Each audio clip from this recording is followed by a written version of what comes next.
Hello everyone, welcome back to the channel. तो आज की इस वीडियो में मैं आप सभी के लिए इकोनॉमिक्स के कुछ लॉन्ग क्वेश्चंस और शॉर्ट क्वेश्चंस आप सभी के लिए लेकर आया हूं जो आपके एग्जाम के लिए इंपॉर्टेंट है।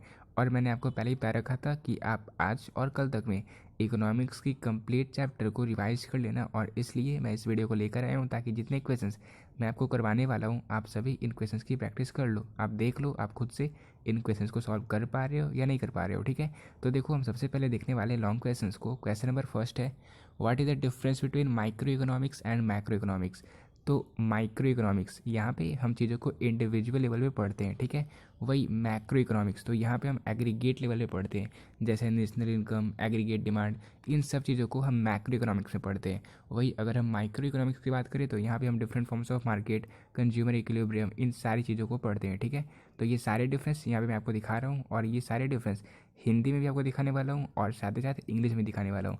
और यहाँ पे मैं आपको वीडियो में ज़्यादा क्वेश्चंस को एक्सप्लेन नहीं करूँगा, ऐसा इसलिए क्योंकि आपने ऑलरेडी चैप्टर वाइज रिवीजन कर रखा है, और इस वीडियो को मैंने आप सभी के लिए सिर्फ और सिर्फ प्रैक्टिस के लिए लेकर आया हूँ, ठीक है। तो ये सारे क्वेश्चंस को आप देख लो, इजीली सॉल्व कर पा रहे हो तो बहुत बढ़िया है। अगर सॉल्व नहीं कर पा रहे हो तो आप पढ़ सकते हो, अगर आप चाहो तो आप रट सकते हो। हालांकि एक बार आप क्वेश्चंस को पढ़ लोगे, आंसर को पढ़ लोगे, फिर आपको क्वेश्चंस को रटने की ज़रूरत नहीं पड़ेगी, बिकॉज यहाँ पे मैंने इंग्लिश और हिंदी इन दोनों में इन क्वेश्चंस को कवर करने की कोशिश की है, ठीक है।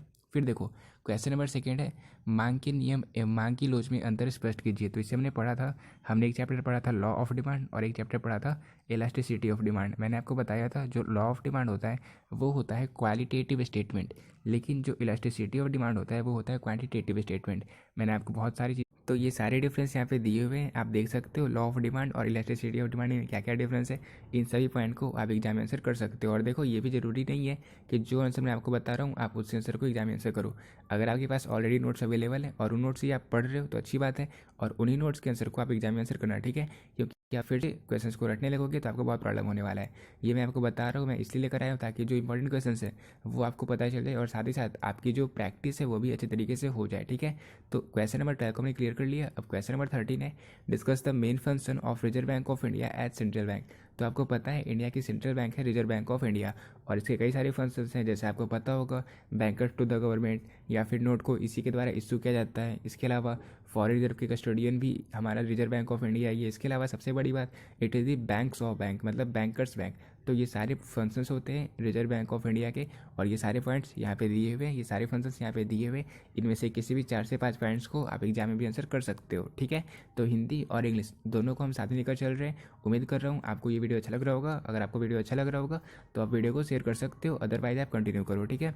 फिर देखो क्वेश्चन नंबर 14 है, what do you mean by aggregate demand, what is the difference between market demand. तो अब हमें ये बताना है कि एग्रीगेट डिमांड क्या होता है और मार्केट डिमांड और एग्रीगेट डिमांड इन दोनों के बीच क्या डिफरेंस होता है। तो देखो एग्रीगेट डिमांड हम किसे कहते हैं, एक इकोनॉमी में जितनी गुड्स और सर्विसेज की डिमांड है, मतलब total demand in an economy of goods and services is known as aggregate demand, ठीक है।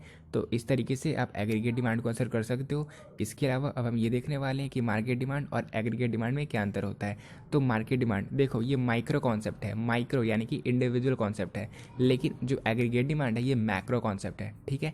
इसके अलावा अगर हम और डिफरेंस को देखें तो जो मार्केट डिमांड होता है यहाँ पे अगर हम देखेंगे तो प्राइस और डिमांड इन दोनों के बीच एक इन्वर्स रिलेशनशिप होता है, मतलब उल्टा रिलेशन होता है। लेकिन अगर हम बात करें एग्रीगेट डिमांड की तो यहाँ पे डिमांड और इनकम इन दोनों के बीच डायरेक्ट रिलेशन होता है, ठीक है। तो अब तक हमने 4 क्वेश्चंस को देख लिया, लॉन्ग टाइप के क्वेश्चंस को। अब क्वेश्चन नंबर 5 है, define foreign exchange rate, differentiate between fixed and flexible exchange rate. देखो फॉरेन एक्सचेंज रेट क्या होता है, सिंपल लैंग्वेज में अगर मैं आपको बताऊं तो मानकर चलो कि हमें दूसरी करेंसी को लेने के लिए, दूसरी करेंसी की एक यूनिट को लेने के लिए अपने पैसे को, अपने करेंसी को कितने पैसे पे करने पड़ेंगे, यानी कि price paid in domestic currency in order to get 1 unit of foreign currency is known as foreign exchange rate, ठीक है। अब देखो फिक्स्ड एक्सचेंज रेट क्या होता है और फ्लेक्सिबल एक्सचेंज रेट क्या होता है, इन दोनों के बीच क्या डिफरेंस होता है। तो सिंपल सी बात है, जो हमारा फिक्स्ड एक्सचेंज रेट होता है तो यहाँ पे ये डिसाइड किया जाता है, ये डिक्लेयर किया जाता है गवर्नमेंट के द्वारा। लेकिन अगर हम फ्लेक्सिबल एक्सचेंज रेट की बात करें तो ये टोटली डिमांड और सप्लाई फोर्सेज पर डिपेंड करता है, ठीक है। इसके अलावा अगर हम कोई और पॉइंट को बात करें तो देखो यहाँ पे क्योंकि हमारा फिक्स्ड एक्सचेंज रेट है तो यहाँ पे फ्लक्चुएशन नहीं होते रहता, ये फ्लक्चुएट नहीं करते रहता। लेकिन अगर हम बात करें फ्लेक्सिबल एक्सचेंज रेट की तो ये फ्लक्चुएट करते रहता है, ठीक है। तो अब तक हमने 5 लॉन्ग क्वेश्चंस को कवर किया। अब हम कवर करने वाले हो 5 और लॉन्ग क्वेश्चंस को। देखो क्वेश्चन नंबर 11 है explain the scope of micro economics. तो बहुत ही क्वेश्चन है, हमने देखा था 3 थ्योरी होती है, 3 थ्योरी को मैंने पढ़ा है। एक होता है थ्योरी ऑफ प्रोडक्ट प्राइसिंग, एक होता है थ्योरी ऑफ फैक्टर प्राइसिंग और एक होता है थ्योरी ऑफ इकोनॉमिक वेलफेयर। ठीक है, तो माइक्रो इकोनॉमिक्स के अंतर्गत हम इन 3 चीज़ों को पढ़ते हैं। तो क्वेश्चन नंबर 11 तो क्लियर हो गया, आप इन सभी क्वेश्चंस को इस तरीके से आंसर कर सकते हो।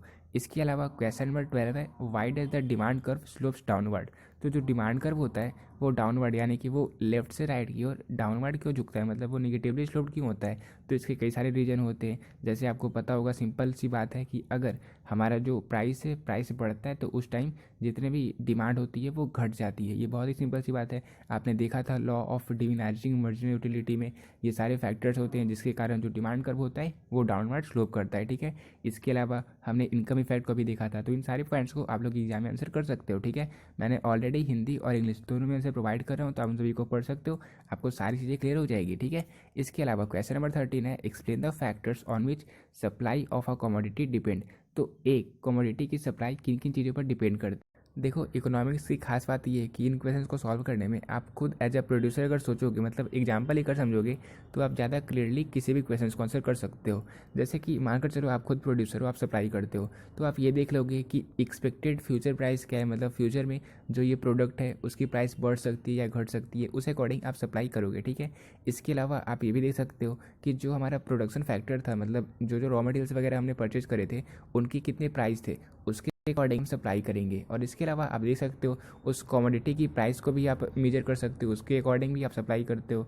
और या फिर जो रिलेटेड गुड्स हैं, जैसे आप देख सकते हो कि कोई और आप ही की तरीके का सब्सटीट्यूट गुड्स है, ये आप ही की तरीके का कॉम्प्लीमेंट्री गुड्स है। तो अगर कॉम्प्लीमेंट्री गुड्स के जो वैल्यू है या फिर उसकी जो सप्लाई है, सप्लाई घट चुकी है, तो ऑटोमेटिकली आपको भी अपनी सप्लाई घटानी पड़ जाएगी, क्योंकि वो आपके कॉम्प्लीमेंट्री गुड्स हैं और उसके बिना आपका कोई कार्य ही नहीं है। तो सिंपल सी बात है, आपकी डिमांड भी घटी जाएगी। ठीक है, तो ये सारे ऐसे फैक्टर होते हैं जो एक कमोडिटी की सप्लाई को अफेक्ट करते हैं। ठीक है, उस पर डिपेंड करते हैं।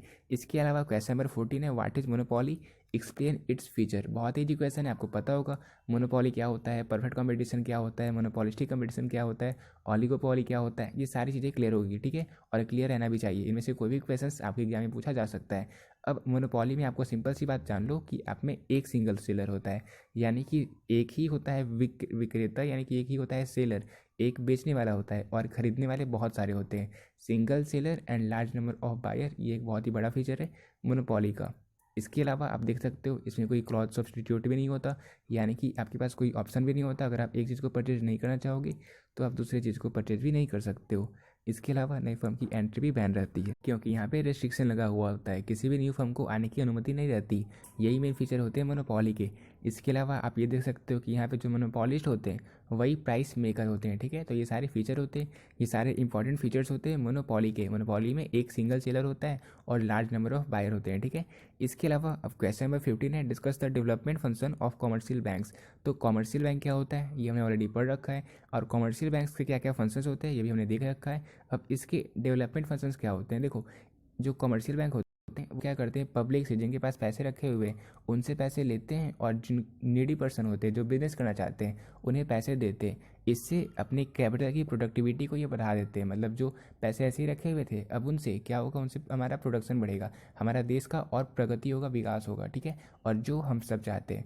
तो हमारे जो कमर्शियल बैंक है वो एक बहुत ही बड़ा फंक्शन ये करता है डेवलपमेंट में, कि जो कैपिटल रखे रहते हैं उनकी प्रोडक्टिविटी को ये बढ़ाने का कार्य करता है, ताकि जितने भी पब्लिक के लोग हैं उनसे पैसे ले लेता है, और जितने भी नीडी पर्सन है जो बिजनेस करना चाहते हैं तो उन्हें पैसे देता है एज अ लोन, और उस अकॉर्डिंग ये अपना इंटरेस्ट भी लेता है, और साथ ही साथ जो कैपिटल होते हैं उनकी प्रोडक्टिविटी को भी बढ़ा देता है। इसके अलावा और बहुत सारी चीज़ें होती हैं, जैसे एम्प्लॉयमेंट को बढ़ाने का कार्य हो गया। इसके अलावा जो एंटरप्रेन्योर हो गए उनको ज़्यादा प्रमोट करने का काम हो गया, उन्हें पैसे देकर उन्हें प्रमोट करने का काम हो गया।